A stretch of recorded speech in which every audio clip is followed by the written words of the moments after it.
my loves, and welcome back to I'm On Your Side with me, your host, Sierra Boudreau. Happy Sunday, or whatever day it is that you guys are listening to this. You guys, I'm giddy. I am on the inside, I am jumping up and down. I am running through the streets. There is a party in my city, and the city is my body.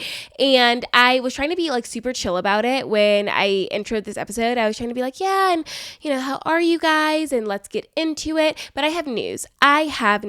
And okay, I'm going to start with the news, and then we will work backwards from the news. The news is that I placed an offer on a house, and about an hour ago, that offer was accepted. And so now I am about to buy my first home.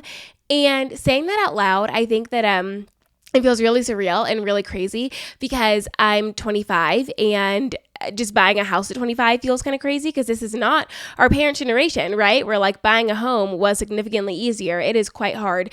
And I feel so lucky and so thankful and also just so overwhelmed with all of it because I feel like my life just changed really, really quickly because, okay, so we're working backwards and here's the context. So for context, in case you guys didn't listen to last week's episode, Alex and I had kind of been deciding where we wanted to move. We had some different options. We made some different choices and then changed our minds a bunch. And finally, we kind of settled on Dallas, and I just felt this sense of relief and this sense of peace when Dallas got, brought to the conversation. I think that Dallas is a place that I moved away from because I felt like if I don't leave, I just won't leave. And it's not that when I left, I thought I'm never going to go back. This is it for me. I think that when I left, I just kind of thought there's something else out there for me that I need to figure out, and I need to go and explore that. And if I want to come home, I can always come home. And I moved to Denver and have loved it. I have had truly the time of my life here. I have made incredible friends and I have grown so much into myself. I think from 22 when I moved to being 25 now, my life looks so drastically different, but not different in a way that is unexpected. It looks different in a way that I always knew this was coming to me, and it was just a matter of when, not if. And I'm so thankful that my move to Denver allowed that to blossom and allowed all of the things that I thought were going to happen to actually come to fruition. And it's not to say that couldn't have happened in Texas. I just think that my mindset shifted a lot from Texas to Denver, and the way that I was willing to bet on myself and choose myself shifted a lot. When I moved to Denver, this was when I had just gotten a new job at a different ad tech company, and I was working in social media kind of. It was a big part of my life, but it wasn't the way that it is now. I mean, now what I do is, a really big chunk of my life, but back then I think that I had maybe 200,000 followers. No, definitely less than 200,000, because when I moved here, I remember hitting 200,000 and then I remember hitting 300,000 here. And so those are really big milestones and really big accomplishments for me. And I will savor those memories for the rest of my life. That said, looking at what I want the rest of my life to look like and who I am now and where I want to go and who I want to be. And it just doesn't really feel like Denver is the place for me to do that anymore. And I remember somebody said this to me a while ago, and I cannot for the life of me remember who said it to me. And I think it was said in passing, something just silly to say, and it really stuck with me. And they said, Denver is a place that you move when you're in crisis and move when you're out of crisis. And that's not me hating on anyone who wants to make a life here in Denver and stay here in Denver. Denver is an incredible place, but I think that feels really true for me because, as you guys know, I moved here with a manic episode in a dream, right? I woke up one day, was feeling kind of manic, not even kind of, I was very much in a manic episode, and I was I'm moving to Denver, I'm doing it. And then I got so far along in the process of telling everyone and getting my ducks in a row while I was manic that when I finally did come down from that manic episode, it was already in motion. There was no going back. And I think that it would have felt really embarrassing for me to be oh, actually, I'm not going to do that. And I was manic and I was just joking around. I don't know. And I'm so thankful that it ended up being what it has been. But I am in a different place in my life and I want different things. When I think about Denver, I think about how my friends are just so different than my friends in Texas, and my lifestyle is so different than my lifestyle in Texas. We were in Dallas a couple of days ago looking at houses, and we went to this barbecue restaurant and we sat down, and I was just getting this massive level of culture shock in a way that you can be having a very similar meal, doing a very similar thing, but where you're doing it matters so much. The atmosphere, the environment is so different in Texas than it is in Denver, obviously. We drove into the parking lot and there were more trucks than there were sedans, and a lot of the cars had crosses hanging from, the little, what is that called? The rear view mirror. So it's just a very different culture, right? And yet, even though I don't resonate with some of Texas culture, it is so comforting to me and so homey to me. It's where I grew up. I grew up in Houston, went to college in Dallas, or in Denton specifically, but then moved to like a little suburb outside of Dallas, and it just feels like my home. It feels like where I have the most peace, and I think about what my life is going to look like in the next couple of years, and I'm gearing up to get engaged. I'm going to get married. I'm probably going to have kids in the next 3 to 5 years, and I want to be surrounded by my people. That's not to say I don't have incredible friends in Denver, and if you've moved somewhere later in life, like not moved for college, but like moved post-college, post-grad to a new place, maybe you will resonate with this or maybe not. But in my experience, the relationships that I built here are so vastly different than the ones that I had even in college or before college. And I think that the way that I've gotten close to people just looks really different, and the level of depth in our friendship looks different. And it's not to say that they're not special and good and fulfilling. It's just to say that when I think about raising my kids, when I think about the next chapter of my life, I want to be around my people, the people who know me inside out, the people that I can say anything to, can be myself around, can just feel like I don't have to fit into a mold in any way, and I get to be 100% myself. And those people are in Dallas, and it's so crazy because a lot of my friends from Houston, where I grew up, ended up moving to Dallas, whether for work or for school or whatever. Like, I feel like all of my very close people from Houston ended up navigating to Dallas, and now it's just this place where all of my very, very favorite people live. And I get this sense of excitement and joy when I think about going back there, and I didn't realize how much I missed it until I was there a couple of days ago, and I was having lunch and dinner with some of my friends there, and I realized, like, oh my God, this is what it's like to be wholeheartedly, completely comfortable. And that is just a feeling that I think is really, really important to me, increasingly important to me as I embark in the next journey and the next stage of my life. And so I'm just really eager to get back to that. So we were in Dallas and we toured 12 houses on Wednesday, and today's Friday, the day I'm recording this. So we toured 12 houses on Wednesday, literally back to back. It was an all-day affair, just looking at houses, and you would think that they would all start to blend together. And in some aspects they did, but I think that the ones that I loved really stuck out to me, and then the ones that I didn't love just kind of fell by the wayside because there was always another one to see. But I think it was the 7th or 8th house that we toured, and the realtor was like unlocking the door, and then the door opens and the previous owner was there, and she was like, hey, we were actually getting ready to leave, but my husband is running behind at an appointment, and so I figured I would just stay and show you guys the house. She ended up giving us a showing of the house, and with every turn I was like, yes, yes, yes, this is it, this is my house, this is my house. And I can't even explain that feeling. It was like love at first sight before a house, and it was so immaculately taken care of, and she put so much intention and effort into it, and it felt different than like a flip, right? Because I think a flip often is people go in and they invest in the property and then they turn it around super quick and they sell it for profit, but there's no love in it. It's all really for profit, and it's what's trendiest, what's going to sell the best. It's not what has been functional to me, what have I really gotten a lot of use out of, what has been like this core memory holder for my family or for the people who lived here. There's really none of that in a flip, and the feeling that I had in this house versus a flip was just night and day. And in this house, the one that I ended up placing an offer on, it just felt like there was so much care, and I was like, this is what I want to inherit, this is what I want to walk into, this is the kind of home that has like soul and love and all of that. And I just every turn I was like, oh my God, like I want to live in this house, I need to live in this house. And so she was taking us through, and I think it was so special getting to connect with the previous owner and her telling us, everything that she did to it. And it's a very upgraded home, but all of the upgrades are functional and really served her life, because the intention was for her and her husband to stay in this house, but then they ended up wanting to relocate to another home that they owned, and so they were selling this one. And so it wasn't just like upgraded for the sake of making a profit, it was upgraded to be functional, to be useful to them. And it just so happens that everything that they upgraded is something that I would have wanted, something that I would have loved. And I just felt this feeling that I'd never really had before, even in apartments that I've loved, even in homes that I've loved. Like, I had never really had this feeling before, and it felt so meant to be that she was there to give us a showing. Everything that the house includes is just so perfectly curated for my life, and it gives me this feeling of warmth and joy that I am hoping I can convey to you guys through the podcast. You can see the like huge smile on my face. It's perfect for me. And so we stayed there for a while. I think we were in this showing for like an hour, and then we left, and I was like, I will continue seeing the rest of these houses because I never know what's going to come up, but I cannot I really love that house and I really want the house. And so we kept touring, and in the back of my mind, I was like, it's not the same. It's like, I'm not getting that feeling. It's not exactly what I want. And so we finished the tours, and I was talking to the realtor, and I was like, I think that I've made my decision. I'm going to, go to dinner, and then I'm going to sleep on it.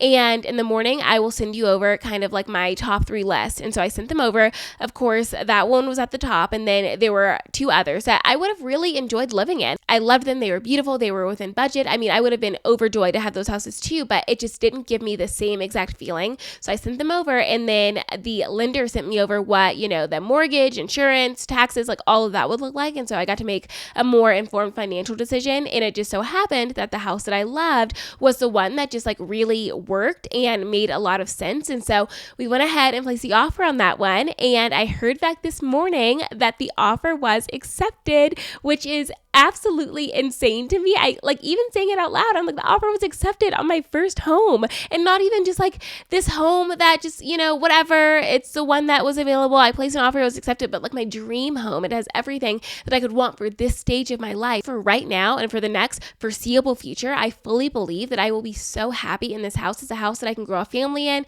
It's a house that I can build onto if I want. It's a house that I can change and make my own. There are only a few minor aesthetic changes I want to make. Like, for instance, the kitchen has this tile that I don't really like, and so we're gonna change out that tile, and it's not gonna be super expensive because it's not a ton of tile, and so we're gonna switch that out. And then I want to make a little bit of a change in the bathroom. And the house doesn't have any mirrors, which I think is actually so funny. And I was talking to one of my friends about it. I was like, yeah, I don't know if they had mirrors and then they tore them down so that they could like bring them to their new house or whatever. I don't know what the vibe was. And she was like, no, I think that this was an intentional choice. And I agreed. Like, I think not having mirrors in their home was an intentional choice. And I love that. Like, not my journey, but I love that it was their journey. I never really thought critically about what it would be like to not have mirrors in the home and to intentionally not. That said, I will be putting mirrors in the home. Just something to think about, because, and when I say these things, like, let's think critically about this, let's think more about this or deeper about this, it's not necessarily about changing your mind once you thought about it. It is simply about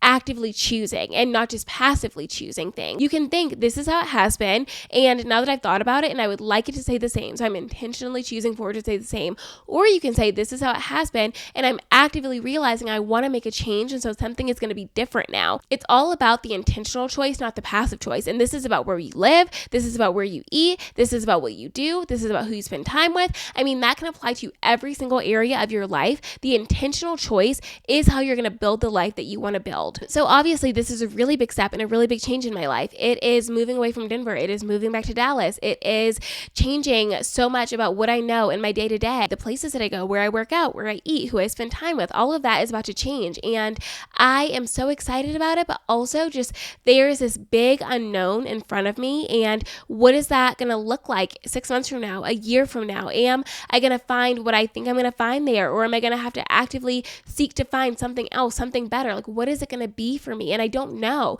And I'm reminding myself that I don't have to know for it to be good. I don't have to know how everything is going to work out. I don't need to make a 10-page long pros and cons list to make sure that it's going to end up the way that I wanted to end up. And I want to remind you guys, I think that whether or not you're buying a house, it doesn't really matter what you're doing. If you're making a change in your life, the unknown can feel really scary, but you cannot let the unknown stop you. Because yes, there's a possibility in the unknown, it's going to be hard. There's also a possibility that it's going to be the best thing you've ever done. There's also a possibility that it's going to bring you more joy than you could have ever imagined it was going to bring you. And so I'm always going to bet on the idea that there's goodness. I'm always going to bet on the idea that there's joy waiting for me, because inevitably I'm going to go through hard times in my life, and things are going to be scary and things are going to be stressful. But just because that's inevitable doesn't mean that joy isn't also inevitable. But I'm choosing to focus on the good. And I hope that you can too. It doesn't matter what the unknown is. Sometimes I get DMs where you guys are like, I'm with this partner and I love them, but I just feel like there's something else out there for me. I feel like there is something missing, and I'm so afraid of leaving what I currently have, because what if I can't find something better? And yes, what if you can't find something better? But I am so sure that you can, because now you know what you're looking for. Like I was just saying earlier, now you're making an active choice, not a passive choice. Maybe it's not going to come to you immediately by way of a partner. Maybe you're going to find incredible friends and realize that you don't really want a partner right now. Maybe you want time by yourself. Maybe you want time with your friends. Maybe you want time just to figure out who you're going to be, because it is really hard to pick a partner for your life if you don't know who you even are right now, right? So I'm really leaning into discernment, the belief that I have everything that I need to judge well and to make the best decisions for myself. It is not about what other people think I should do or not do. It is not about asking a million people for all of their opinions, because that's going to overwhelm me. I know what I need to do. When I decided that Dallas made sense for me, and Alex and I talked about it and it made sense for both of us as a couple, I mean, it's just, why do I need to talk to everyone about it? I don't need to talk to everyone about it. Everyone else's opinions, everyone else's beliefs do not get to trump my own opinions and my own beliefs for my current life. I used to be someone who was really afraid of making decisions for myself without consulting a bunch of other people, because I thought maybe they knew better, or maybe they had more experience or more knowledge about something. And there is a time and a circumstance where somebody else knows more than you, and you really want their wisdom and you want their guidance. There's absolutely a time for that. But there's also a time where you're going overboard with that and you already know what you want to do, but you are hoping somebody else can talk you into it or out of it. And very rarely have I let somebody else talk me out of what I wanted to do or something that I knew was best for me and then felt satisfied with that choice. I always wish I listened to myself. And so eventually I started just actually listening to myself. And I think it's important to note that sometimes I listened to myself and I got it wrong. It is not that every single time I listen to myself, it ended up being the best choice possible. The fact of the matter is sometimes I fuck up, right? I make choices because I think that I want them and I think that's what sounds good. And I plan as much as I can, but then something comes up and something changes and I wish I made a different choice, whatever. But just because I listened to myself and got it wrong doesn't mean I need to stop listening to myself. And just because you listen to yourself and then you change your mind down the road, or you listen to yourself and then it actually didn't give you what you thought it was going to give you, doesn't mean that you stop listening to yourself. The more that you listen and check in with yourself, the easier those decisions are going to be. And the more happiness you're going to find in those decisions, because you're going to get better at knowing what you really do want. When you first start listening to yourself, it is really hard to tell what's yourself and then what's everyone else's beliefs and opinions that you've allowed to infiltrate your brainwaves and your body and your mindset.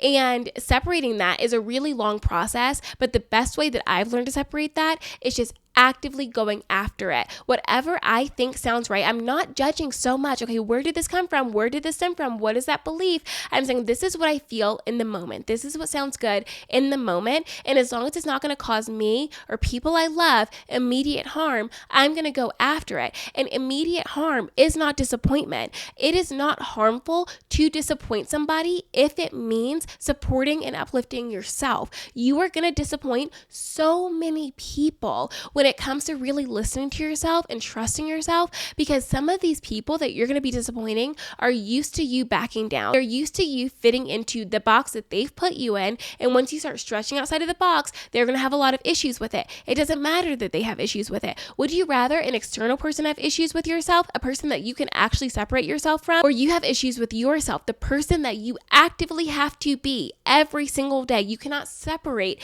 from yourself. So when you disappoint yourself and you wake up in a life that you don't really want, you're the one that has to live it, not them. So other people continuously telling you what you should do and shooting you down when you say, no, actually, I think I have a better plan for myself or a better idea for myself, they're not the one who's going to wake up and wish they chose something else. You are. So avoid that by taking external opinions with a grain of salt. Just because they say it doesn't make it true. Just because they want it for you doesn't mean you have to want it for yourself. Which leads me into this belief that I think about a lot, that everything doesn't have to be the best for it to be good.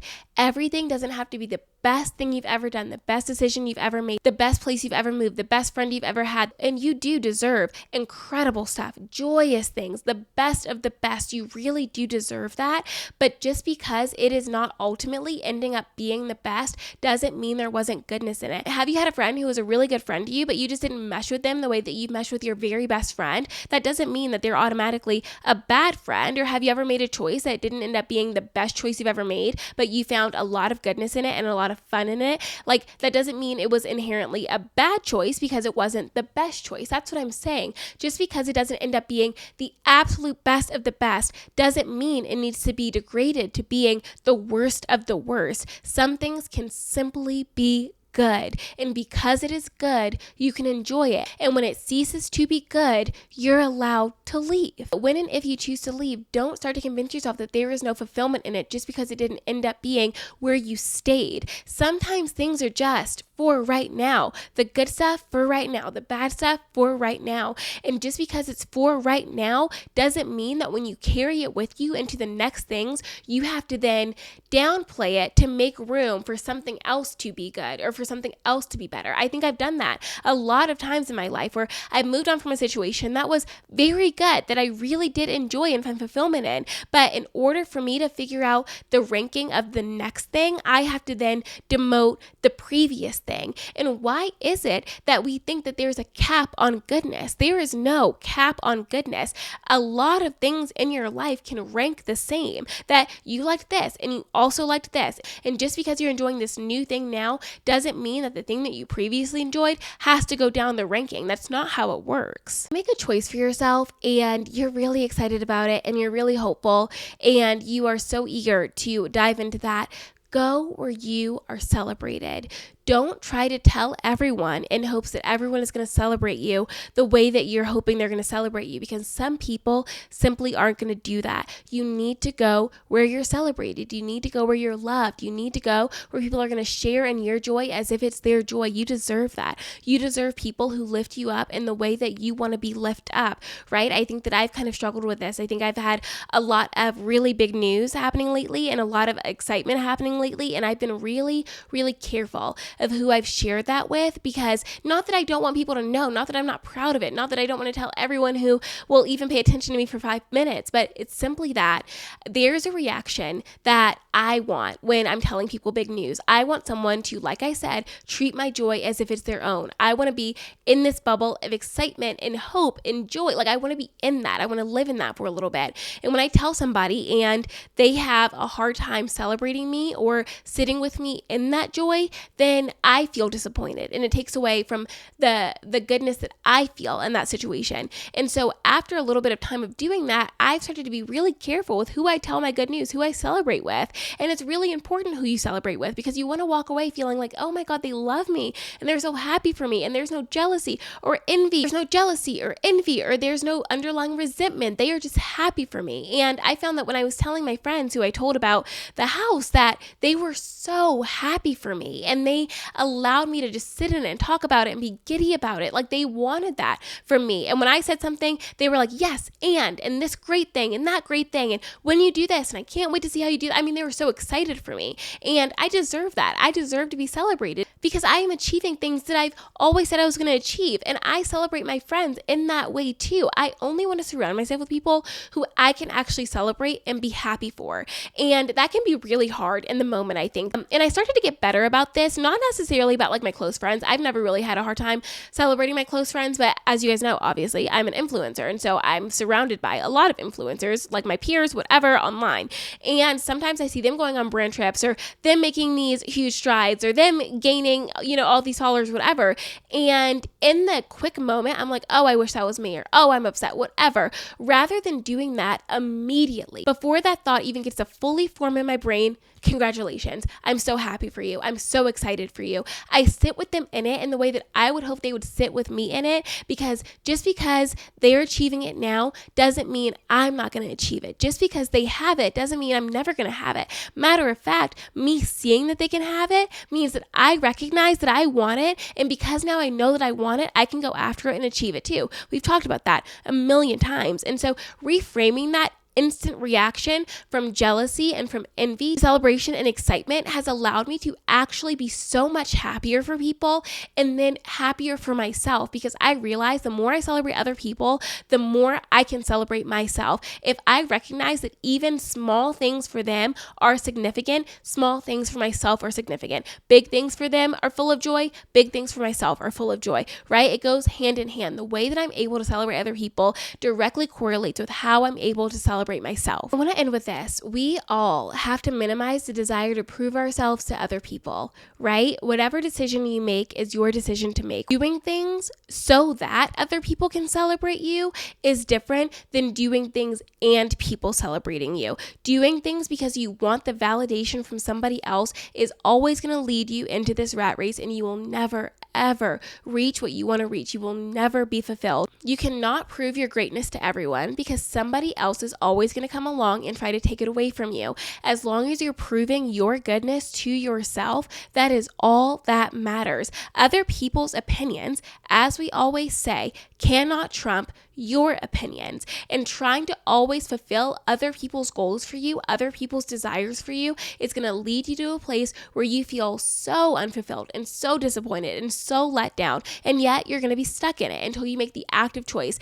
And making the active choice is really easy beforehand than months, years after the fact. I've been talking in therapy about how I think we talked about this last week too, how I've been seeing my life changing, like off in the distance, off in the future. I was like, something is going to happen and my life is going to change, and I'm not there yet, but it's coming soon. And then I think that I was having anxiety on the way to these showings because I realized like my life is about to change. I'm going to see something and my life is going to change. I fully believed I was going to find the house for me, and then I found the house of my dreams, right? And then instantly, once I put in that offer and the offer was accepted, my life changed. We close next month. We close early September. And whether or not I move in September, I don't think we're going to move in September. I think we'll probably move in closer to October, November. But we're going to be there so soon. In the next 2-3 months, my life is going to look completely different. And while that's scary, I'm choosing to say, yes, it's scary, and yes, it's scary, and it's also good. Yes, it's scary, and it's also exciting. That fear of the unknown isn't going to stop me from joy of the unknown. You know what I mean? And so that's what I'm diving into. But thank you so much for listening to this episode. I just wanted to talk to you guys about things that I've been thinking about the unknown and choosing ourselves and betting on ourselves and getting rid of that belief that we have to prove ourselves to everyone around us. You don't have to prove yourself to anyone other than yourself, okay? Are you proud of you? Do you like you? Do you wake up every morning thankful to be yourself? And if the answer to those questions is no, what are you actively doing to change that? Okay? And sometimes it's going to mean kicking other people's beliefs and opinions to the wayside, and so be it. Good riddance. And it was time for those opinions to go long ago, but now is the active time you're going to choose to do it. Okay? But I love you so much. And by next week, we should have even more house updates. That is what I have for you guys this week. Thank you so much for tuning in. I will see you guys on TikTok. I'll see you guys on Instagram. I'll see you guys around here. And I love you so much, and I'm on your side. Mwah.